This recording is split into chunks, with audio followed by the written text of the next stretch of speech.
8 साल हो गया, 16 करोड़ रोजगार दे रहे हैं कि नहीं दे रहे हैं? हर साल 2 करोड़ रोजगार देने का वादा था, हम तो दे रहे हैं। जब तक ये बच्चे और बच्चियां पढ़ेंगे नहीं तब तक मकरा के जाल को नहीं समझ पाएंगे।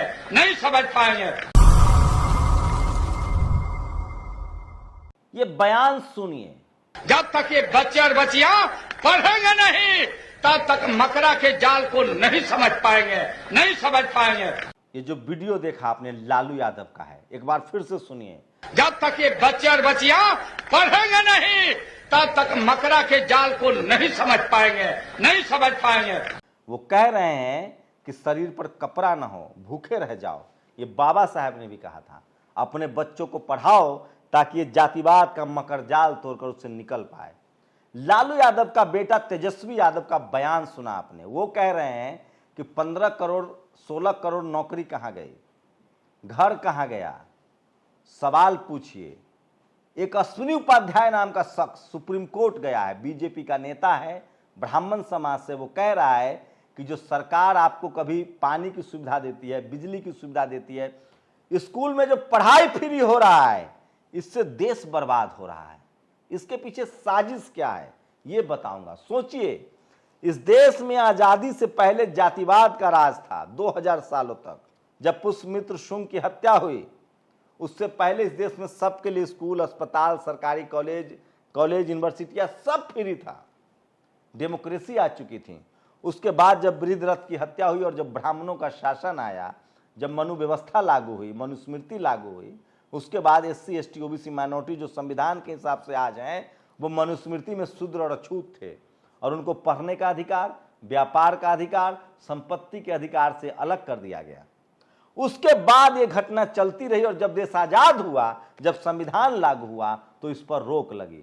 और उसी के बाद बाबा साहब की कृपा से, बाबा साहब के त्याग से, फूले पेरियार के लड़ाई से, कबीर रविदास महाराज के आंदोलन से, बुद्ध के विचारों से, रामस्वरूप वर्मा, जगदेव बाबू जैसे लोग के त्यागियों से, मानवर कांसी राम साहब जैसे लोगों के आंदोलन से, और लालू यादव जैसा, मायावती जैसे मुख्यमंत्री मिले। अब हर सरकार कहीं ना कहीं कोई ना कोई सुविधा देती है, लेकिन इस उपाध्याय को लगता है कि ये बहुत बेकार है, इस पर रोक लगनी चाहिए, क्योंकि इनके 7 पुश्तों ने शहर पर कब्जा कर रखा है। School, college, media, judiciary, business, bureaucracy पर कब्जा कर रखा है। और ये चाहते हैं कि सरकारी अस्पताल, स्कूल, कॉलेज सब बंद हो जाए, ताकि अब SC ST OBC माइनॉरिटी, गरीब के बच्चे पढ़ न पाए और इनसे सवाल न पूछ पाए। सोचिए, आपको पानी नहीं देना चाहते हैं, आपको खाना नहीं देना चाहते हैं, आपको स्कूल नहीं देना चाहते हैं, आपको अस्पताल नहीं देना चाहते, कह रहे हैं कि रेबरी है, फ्री का रेबरी है। इनसे पूछिए कि तुम्हारे बाप दादा आसमान से लेके पैदा हुए थे, कैसे आया शहरों की सारी जमीन तुम्हारे हिस्से में, सारे जजेस तुम कैसे बनते हो, सारे स्कूल कॉलेज में मलाईदार नौकरियां तुम्हारे पास कैसे है, तुम्हारा सबसे पहले अघोषित आरक्षण कैसे आया था जाति के नाम पर, उसके बारे में बात करोगे? नहीं करोगे। और इसका हथियार कौन है? मीडिया। आप सोचिए, इस देश की मीडिया तेजस्वी यादव से 2 दिन नहीं हुआ डिप्टी CM बने, रोजगार का सवाल पूछती है, लेकिन प्रधानमंत्री से सवाल नहीं पूछती है। इस देश के बिजनेसमैन का 11 लाख करोड़ रुपए माफ कर दिए जाते हैं, कोई सवाल नहीं पूछता है। इस देश के बिजनेसमैन का पैसा, ब्याज, टैक्स माफ कर दिया जाता है, लोन तो छोड़िए, टैक्स तक 5 लाख करोड़, कोई सवाल पूछने वाला नहीं है। तब अश्विनी उपाध्याय सुप्रीम कोर्ट नहीं जाएगा। कांग्रेस से भी लोग सवाल नहीं पूछते थे जब कांग्रेस थी। इस देश की मीडिया सवाल पूछती है मायावती से, अखिलेश से, हेमंत सोरेन से, शिबू सोरेन से। उनको बेईमान भ्रष्ट कहती है, उनको जेल जाना पड़ता है। सोचिए, सोनिया गांधी और राहुल गांधी पर हाथ डाला, सारे सड़क पर उतर गए। बहुजनों को भी इसी तरह से सड़क पर उतरना चाहिए। और सोचिए, आपके नेताओं को बदनाम किया जाता है, ये समझिए। जाति पर बहस नहीं होती है, तभी इंद्र कुमार जैसे युवाओं की हत्या कर दी जाती है। इस देश की मीडिया सारे पापों की धूरी है, उसको आपको समझना पड़ेगा। Media SC ST OBC minority से तो सवाल पूछती है, लेकिन तमाम सवर्णों से सवाल नहीं पूछती है। इस देश में भ्रष्टाचार है तो अधिकारी कौन है? इस देश में लाखों करोड़ों फाइल पेंडिंग है, सुप्रीम कोर्ट में, हाई कोर्ट में, जज कौन है? इस देश में चपरासी से लेकर चीफ जस्टिस तक कौन है?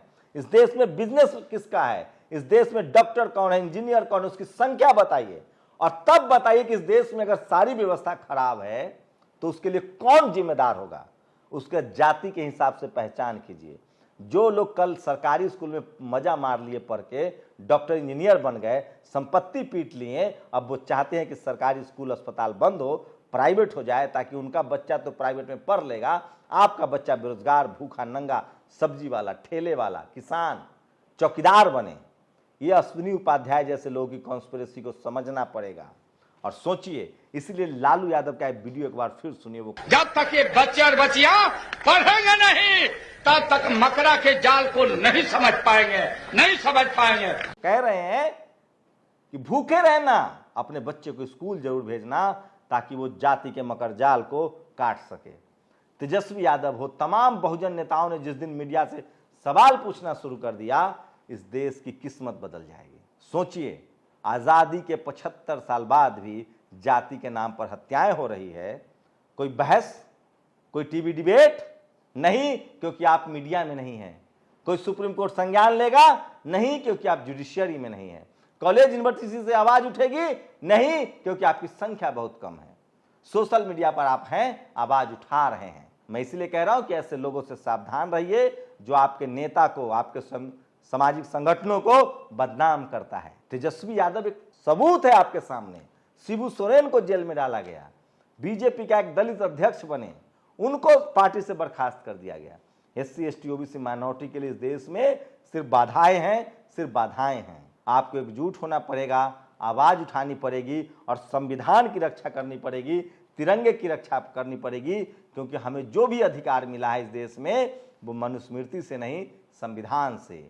और टीवी अखबार में आपकी भागीदारी होनी चाहिए, तभी आप सवाल पूछ पाएंगे, नहीं तो आपकी ही नजरों में आपके नेता को बेईमान, चोर घोषित कर देंगे और आप देखते रह जाएंगे। कि अगर एक दिन टेलीविजन पर बहस हो जाए जाति को लेकर तो आगे कोई इंद्र कुमार की हत्या नहीं होगी। इसलिए मैं बार बार कह रहा हूं कि नजर बनाए रखिए इस देश के तमाम सिस्टम पर। तेजस्वी यादव ने मोर्चा संभाला है, देखते हैं कि तमाम बाकी SC ST OBC माइनॉरिटी के नेता मीडिया से क्रॉस क्वेश्चन करते हैं कि नहीं। और ये जो अश्विनी उपाध्याय जैसे लोग हैं जो मुफ्त रेबरी का बहाना बना रहे, दरअसल एजेंट है लोग सरकारी। जब इनका पेट भर गया है, इनका शहरों पर कब्जा हो गया है, इन्होंने 7 पुश्तों के लिए संपत्ति बना ली है, तो अब इनको सरकारी संस्थाओं से, सरकारी स्कूल, कॉलेज, अस्पताल, सरकारी कंपनियों से दिक्कत हो रही है। बड़ी कॉन्स्पिरेसी है। आज़ादी के अमृत महोत्सव में, आज़ादी के 75 साल बाद हमारा अधिकार कहाँ है, हमारा संवैधानिक अधिकार कहाँ है, हमारे आने वाली नस्लों का क्या होगा, ये सवाल पूछना बहुत जरूरी है। और हाथ में तिरंगा लेकर ये सवाल पूछिए। अपनी प्रतिक्रिया भी जरूर दीजिए। शुक्रिया।